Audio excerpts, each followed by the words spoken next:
When the United States slapped new tariffs on Chinese goods in February 2025, most people expected a short, sharp squeeze, kinda like turning the tap down on someone's exports until they said uncle, but the story that followed wasn't a quick cleanup fight. It looked more like two chess players moving pieces while the crowd watched only the pawns. The United States hit roughly $60 billion in Chinese products, computer parts, EV materials, and basic tech inputs. And the idea was simple. Use economic pain to force policy change, but China didn't react with a single loud headline. Instead, they answered with a mix of public retaliation and quiet strategic moves that had been prepared for years. China did hit back in about $35 billion in U.S. goods, targeting things like soybeans and energy, but the more consequential moves were below the surface, tightening control over rare earths, cutting new trade deals, and shifting who they buy energy and debt from. Imagine two boxers. One throws big, visible punches, tariffs, while the other slowly takes control of the ring by cutting off the lights, changing the crowd, and rearranging the ropes. That second player is harder to pin down, and, honestly, a lot harder to undo. This video isn't a play-by-play of tariff announcements. It's an exploration of strategy. We're going to follow the quiet tools, supply chains, resources, technology, and finance, and see how they change the balance of power over time. First, let's rewind to what those February 2025 tariffs were meant to do, and why the US thought this would be the knockout blow. It all started in February 2025, when Washington announced a fresh round of tariffs on more than $60 billion worth of Chinese goods. This wasn't some sudden, emotional decision. It was part of a bigger campaign to bring manufacturing back home. The Trump administration argued that for too long, America had relied too heavily on China for vital products, computer components, electric vehicle materials, and other industrial inputs essential for modern technology. The logic was simple. Make Chinese imports more expensive, and American companies would start producing more at home. On paper, that sounded straightforward. In practice, it was like trying to fix a broken engine by tightening a few screws. You might not realize what other parts you're straining in the process. These tariffs were meant to protect American jobs, reduce trade deficits, and punish what the US called unfair Chinese trade practices. But Beijing saw something entirely different. To them, this wasn't just about trade. It was a direct challenge to China's economic rise and global standing. It's important to understand the psychology here. America believed it still held the upper hand, that China's economy, heavily reliant on exports, would eventually give in under pressure. But China had been studying this playbook for years. They knew this kind of economic confrontation was coming, and they were quietly preparing for it, diversifying suppliers, building stockpiles, and strengthening industries that the US might try to target. So while the US fired the first shot in what looked like a trade war, China didn't panic. They watched, calculated, and within days delivered a reply that was precise, political, and far more strategic than most analysts expected. Let's look at how China answered, and why their counterpunch hit where it hurt most. China's first move came fast, and it was deliberate. Within just a few days of Washington's new tariffs, Beijing announced $35 billion in retaliatory tariffs on US goods. But this wasn't a random list of products, it was a carefully chosen strike aimed straight at the political heart of America. They didn't just target the US economy, they targeted where it would hurt the most. Soybeans from the Midwest, oil and gas from Texas, and cars from industrial states, all regions tied to powerful political blocs and crucial voting bases. This wasn't just about economics, it was about pressure from within. China understood something key. If you want to influence US policy, you don't only hit Washington. You make local businesses and voters feel it first. Take soybeans, for example. Before the tariffs, China was America's largest buyer. Thousands of US farmers depended on Chinese demand to stay afloat. Once those tariffs hit, shipments stalled, storage silos filled up, and prices plunged. Farmers began to worry not just about profits, but survival. Some had to rely on government bailouts just to keep the lights on. And these are communities that form a powerful political voice. The same ones that had supported leaders promising to get tough on China. Suddenly, that toughness came with a cost. China's energy tariffs worked the same way. By slapping new taxes on US oil and liquefied natural gas, Beijing made sure major energy states like Texas would feel the shock. Companies lost contracts almost overnight. shipments were rerouted, and investors grew uneasy. The ripple effect was real and windy, and Danverburr, in Dastenbrur, and Dassenstein, and by Stein, National Kron. This was economic strategy through political geography. China wasn't trying to destroy the U.S. economy, they were trying to turn America's internal pressure inward, making U.S. industries and local leaders question the wisdom of the trade war itself. But while all this played out in public and the tit-for-tat headlines, the tariff lists, China was also moving on a much deeper level, one that reached far beyond farms and factories. Because behind those early moves was something far more powerful: control over resources the world can't live without. And that's where the real leverage begins. While the headlines focused on soybeans and steel, China was quietly tightening its grip on something far more valuable: rare earth minerals. These aren't rare because they're impossible to find, but because they're hard to extract and even harder to refine. And here's the key: China controls over 80% of the world's supply. These minerals are the hidden ingredients behind modern life. They're used to make smartphones, electric cars, fighter jets, wind turbines, and advanced computer chips. Basically everything that defines the 21st century economy. Without them, technology slows down, innovation stalls, and production lines grind to a halt. So when China hinted that it could limit rare earth exports to the U.S. after the new tariffs, it wasn't an empty threat. It was a strategic whisper that sent shockwaves through boardrooms in Silicon Valley and Washington alike. Think of it this way: if trade tariffs are like cutting off the supply of finished products, rare earth control is like cutting off the oxygen before the fire can even start. The U.S. could build factories, yes, but what happens if it can't get the raw materials those factories need? That's the level of leverage China holds, and they've built it slowly over decades, investing in mining, refining, and storage, while other nations outsourced and ignored it. This wasn't just about power, it wasn't Stanker, it was about foresight.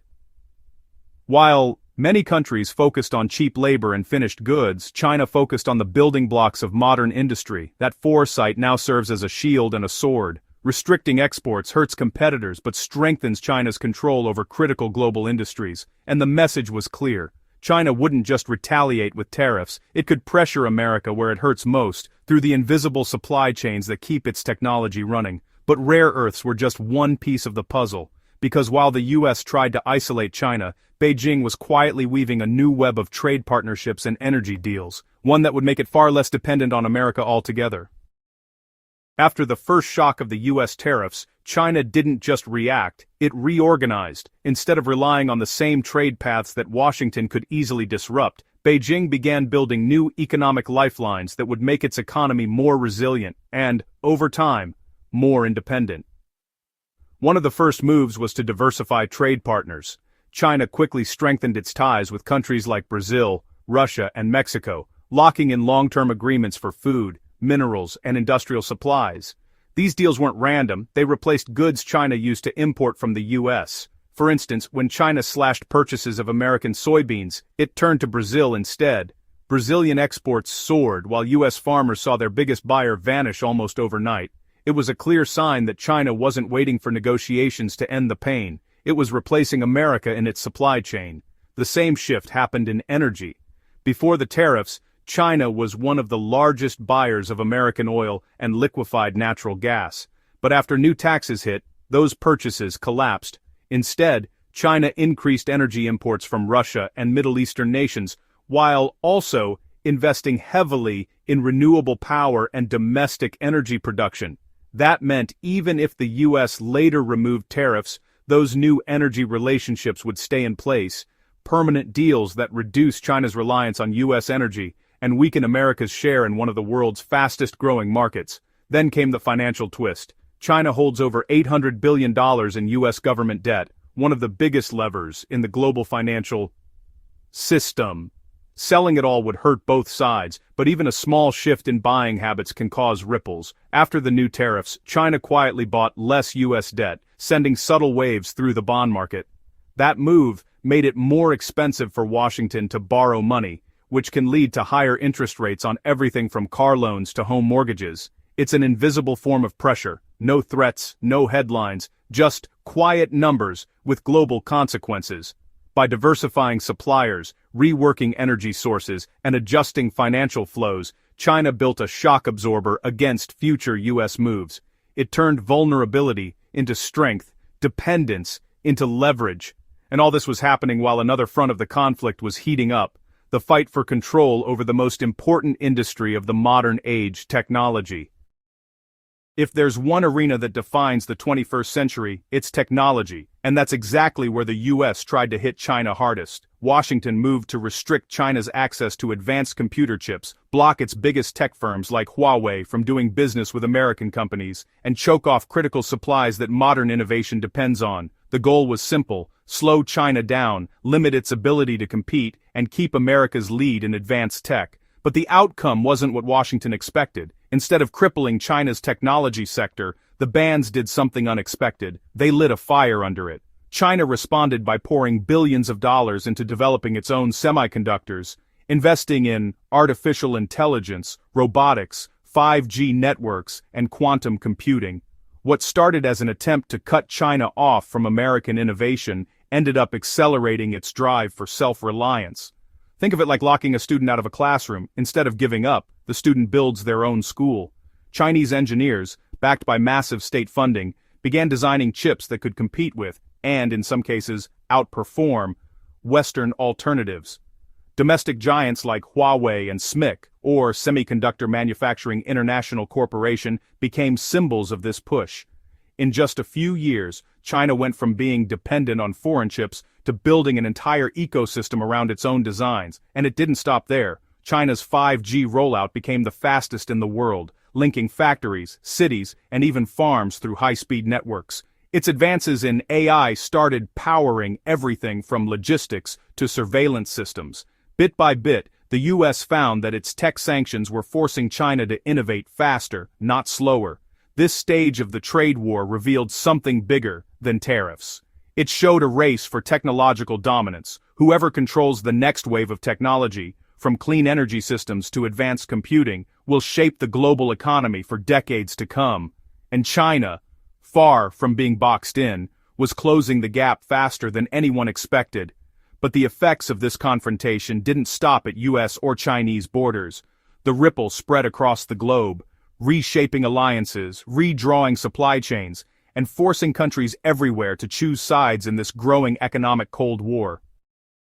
As the US and China escalated their trade and tech war, the shockwaves spread far beyond their borders. What started as a bilateral dispute quickly turned into a global realignment, one that's reshaping how goods are made, traded, and consumed everywhere. For decades, the world depended on China as the factory of the planet. If something needed to be built cheaply and quickly, from iPhones to t-shirts, it usually came from there. But with rising tariffs, stricter export controls, and political tension, that system began to crack. Companies that had relied on China started looking elsewhere: Vietnam, Indonesia, India, and even parts of Africa. At first, it was about avoiding tariffs, but over time, it became about creating a new, global map of production, one less dependent on any single country. China saw this coming. It didn't fight the change, it invested in it. Beijing poured money into factories and infrastructure projects in those same countries, ensuring that even if manufacturing left China, it stayed within China's influence. It's like moving the chess pieces but keeping control of the board. Through initiatives like the Belt and Road, China built ports, railways, and energy projects that tied developing nations closer to its economy and further away from Washington's reach. Meanwhile, some of America's closest neighbors, Canada and Mexico, were caught in their own struggles. They were also hit with U.S. tariffs and responded with ones of their own. Canada targeted American farm goods. Mexico went after steel, pork, and whiskey. But something unexpected happened. Both nations began strengthening trade ties with China, seeing new opportunities where the U.S. had closed doors.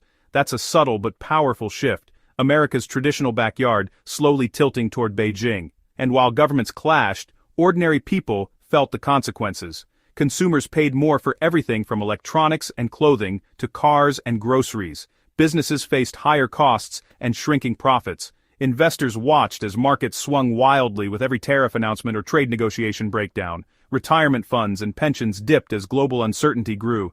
Even countries with no direct stake in the trade war felt the slowdown. Nations in Southeast Asia and Europe faced higher import costs, disrupted supply chains, and falling demand. Developing countries that supplied China with raw materials saw exports drop as production lines slowed. The entire global economy began moving more cautiously, like a machine running with sand in its gears. This wasn't just about tariffs anymore, it was about who controls the world's economic future, and how far each side is willing to go to protect their share. But in every standoff, one question always looms. How does it end? What happens when two superpowers reshape the world around their rivalry? That's where we turn next, to the long-term consequences, the unanswered questions, and what this all means for the balance of global power. Trade wars are easy to start, but they're almost impossible to end cleanly. Even if Washington and Beijing were to sit down tomorrow and agree to lift every tariff, the damage is already done. Supply chains have shifted, markets have reorganized, and trust, the invisible currency of global trade, has been broken. What's clear now is that this was never just about tariffs. The US wanted to protect its industries and reassert control over global trade.